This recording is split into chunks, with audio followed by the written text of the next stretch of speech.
आज 2023 को जी वज़ीर आज़म आज़ाद हुकूमत रियासत जम्मू और कश्मीर के कागजात नामजदगी के लिए शेड्यूल जारी किया गया था, जिसका टाइम था 12:55 तो 12:55 तक दो कागजात नामजदगी हमारे पास आए हैं। एक जमा कराए मोहम्मद अकबर चौधरी LA36 जम्मू 5।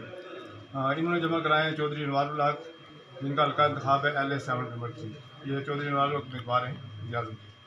और इसको तायद किया जनाब अब्दुल माजिद खान ने LA45 कश्मीर वैली 6।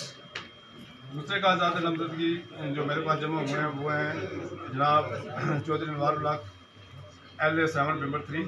इसको जो प्रपोज किया जनाब आदिल सादिक LA1 मीटर 1।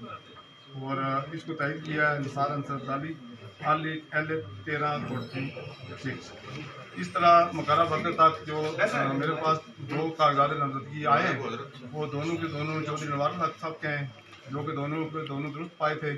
इस तरह मकारा वक्त तक और कोई कागजात नामजदगी मेरे पास जमा नहीं हुए।